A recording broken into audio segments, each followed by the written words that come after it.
नमस्ते दोस्तों।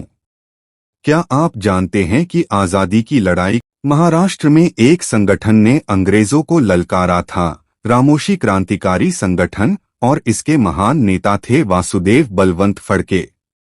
वासुदेव फड़के का जन्म 4 नवंबर 1845 को बॉम्बे, अब महाराष्ट्र के रायगढ़ जिले के शिरधो गांव में एक चित्पावन ब्राह्मण परिवार में हुआ था। उनका परिवार काफी संपन्न था।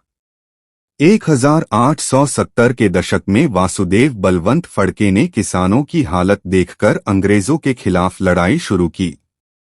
फड़के खुद चित्पावन ब्राह्मण जाति के थे, लेकिन उन्होंने मांग समुदाय के राघोजी साल्वे से हथियारों की ट्रेनिंग ली और अपनी क्रांति के दौरान धनगर, कोली, भील और रामोशी जैसे विभिन्न समुदायों को अंग्रेजों के खिलाफ एकजुट किया।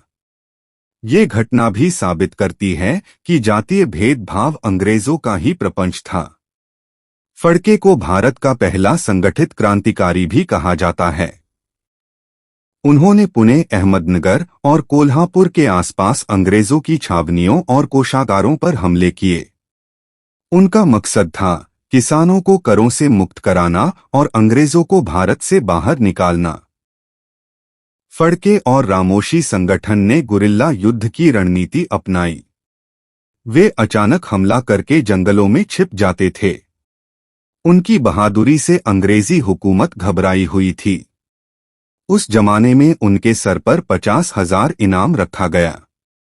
फड़के को तब विशेष प्रसिद्धि मिली जब उन्होंने पुणे नगर को कुछ दिनों के लिए अपने नियंत्रण में ले लिया था। 20 जुलाई 1879 को वे बीजापुर में पकड़ में आ गए।